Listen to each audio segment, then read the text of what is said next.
Doctor साहब, medicine के शोबे को छोड़ के आपने अपने आप को डेडिकेट कर लिया दावत तबलीग के लिए, आपका जरिया आमदन क्या है? मेरा जरिया आमदनी जब मैं शुरू किया, अल्हम्दुलिल्लाह I was a 50% partner in my medical business with my brother, और कमाई इतनी थी कि आमदनी काफ़ी है मेरे और मेरे बच्चों के लिए. I was a partner, I set up the medical clinic, me and my brother, और मेरे वालिद भी डॉक्टर थे, भाई भी डॉक्टर थे, मैं भी डॉक्टर था. मैंने सेटअप किए, हम लोग 50% पार्टनर थे. ये पार्टनर जो है तो मेरे भाई ने कहा, जाकिर तुम 100% अपने आप को अल्लाह के लिए कुर्बान करो, मैं आपको 50% देते रहूँगा. मैंने मेरे भाई से कहा देखो नहीं भी देंगे चलेगा. भाई ने बोला नहीं, मुझे सवाब मिलेगा. तो 50% ही आमदनी काफ़ी है मेरे बच्चों के लिए, अल्हम्दुलिल्लाह. अच्छा, करोड़ रुपया कमाया. ठीक. रही बात जब मैं दावती मैदान में गया, पहले मैं कहा कि 2 घंटा दावत करूँगा हफ्ते में, फिर 2 घंटा दिन में करूँगा, फिर 50% करूँगा, फिर 2 घंटा दिन में मेडिकल प्रैक्टिस. फिर मैंने वालिदैन से किया 0, वालिदैन ने मान लिया. उसके बाद जब मैं दावती मैदान में गया, in short now on average I give about 2 to 3 days in a month. क्योंकि आम आदमी 8 घंटे काम करता है दिन में, 5 times a week. मैं काम करता हूँ on average 14 to 16 hours 6 days, यानी डबल देन एवरेज में. बराबर, मैं काम करता हूँ 7 दिन, 7 दिन का मैं लगाता हूँ. तो और उस टाइम में फैमिली टाइम भी देता हूँ, सब करता हूँ अल्हम्दुलिल्लाह. इस एक्सटेंडेड आवर में से मैं मेरे बिजनेस के लिए तकरीबन 2 दिन average in a month, half an hour every day हो जाएंगे ऑन एवरेज. कभी हफ्ते में करता हूँ, ट्रिप पे आता हूँ, देखना है एवरेज बात. तो may be of my working hours it will be a small percentage, may be 3-4% जो भी है. इख्तिताम में मेरे पाकिस्तानियों को मैसेज देते हैं कि दावत तबलीग की तरफ आने से यूँ लगता है कि जैसे घर का चूल्हा नहीं जलेगा, बच्चों को कैसे फीड करेंगे, मामलात कैसे चलेंगे. और मैं कहा कि अगर तो आप कितना कमा लेते हैं, जरा बता दें उनको ताकि उनको अंदाजा हो जाए. मैंने सबसे पहली बार मैंने मेरी वालदा से 15 लाख रुपये लोन लिए. उस टाइम इंडिया पाकिस्तान का रेशियो में भी 2 था, 1:2 था. अभी 1:3.3 चल रहा है. ये कभी की बात है, 98 की बात, 99 की है तकरीबन. पहले बार में जब बिजनेस शुरू किया, तो उस टाइम में भी मिसाल के तौर पर एग्जैक्ट पता है डबल है, तो आपके हिसाब से मैंने 30 लाख लिया. मैंने कहा इंशाल्लाह लोन दिए, 8 महीने में वापस कर दिया.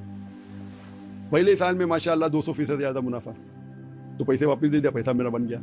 उसके बाद तो माशाल्लाह आते ही गए.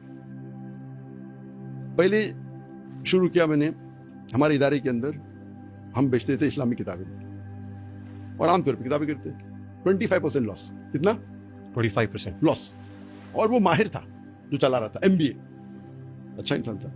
मेरा तो दिमाग अलग काम करता, मैं टेक ओवर करता. मैंने इन्वेस्ट किया, मैं फोन लगाया, सब लोग से डिस्काउंट ज्यादा मिला. हर आदमी जो खरीदता तो उसको 10% डिस्काउंट. तो फायदा कि नहीं, उम्मत का फायदा, मेरा प्रॉफिट 200% फिर ज्यादा. तो क्या पहला हर को 10% डिस्काउंट मिला. जितने हमारे इदारे को चाहिए कॉस्ट प्राइस पे, बट वॉल्यूम बढ़ गई. ये एक्स अमाउंट है, मैं बेचने लगा 10x 20x. आम आदमी को फायदा, मेरे इदारे को कॉस्ट प्राइस, 2 प्रॉफिट फ्रॉम इदारा. आम आदमी को 10% डिस्काउंट, मेरा मुनाफा. ये बिजनेस है, अल्लाह की तरफ से दे. कई बिजनेस करता हूँ मैं अल्हम्दुलिल्लाह. कई बिजनेस है, मोबाइल के, रियल एस्टेट के, buying and selling cars, rent car, furniture, कई बिजनेस है. और अक्सर मेरे बिजनेस में मुनाफा है 100% एवरेज. जिधर 150% है. टाइम देता हूँ सिर्फ 2-3 डेज. सेटअप करता हूँ, लोग को लगाता हूँ. चीटिंग भी लोग करते हैं, कोई प्रॉब्लम नहीं. लोग ने मुझे चीट भी किए, सैकड़ों मिलियन दिरहम मेरा चीट किए. मैं कितने पैसे, मैं तो 0 ना, मेरा कैपिटल कितना, 0 ना. कैपिटल तो दे दिया वालदा को, चीट भी किया, क्या फर्क पड़ता. मुझे मेरा टाइम नहीं वेस्ट होना चाहिए. इतना चीट किया, क्या फर्क, अल्लाह ने दिया भाई. अगर मैं बिजनेस को लेके मेरा दावती काम कम हो तो वो नुकसान है. तो मेरा दावती काम जो है एवरेज आदमी से डबल होना चाहिए. ये मेरा उसूल है. एवरेज आदमी 8 घंटे देता है दिन में, हफ्ते में 5 बार. मैं मिनिमम 16 घंटे देना चाहिए हफ्ते में 5 बार, जो मैं 14 घंटे देता हूँ. तो ये मेरा टारगेट है. उसके अलावा जो करूँ अलग बात है. तो मैं डबल दे रहा हूँ आम आदमी से. अल्लाह, और मैं बोला मेरे बेटे को, अल्लाह को अपने बिजनेस का पार्टनर बना. ठीक. जब अल्लाह को बिजनेस का पार्टनर बनाएंगे तो अल्लाह ताला उसकी हिफाजत करेगा. फर्ज तो 2.5% ज़कात देने की. जब बेटा मेरा शुरू किया 2 साल पहले, मैंने कहा अल्लाह को जब पार्टनर बनाएंगे तो छोटा पार्टनर तो नहीं बना सकते, तो मिनिमम 51% अल्लाह के नाम में खर्चा करो. मेरा तो अलग मिसाल है, मैं तो वेटरन हूँ. वेटरन मतलब पुराना हूँ, मैं तो ज्यादा देता हूँ. कितना देता हूँ पूछिए मत. ठीक. तो अल्लाह को जब आप पार्टनर बनाएंगे तो अल्लाह आपकी बिजनेस की हिफाजत करेगा. 51% लोग को हजम नहीं होता है. 51% करोड़ रुपया कमा रहे, अल्लाह के राह में दे रहे, गाड़ी चल रही है. इसीलिए मैं जहाँ भी ट्रैवल करता हूँ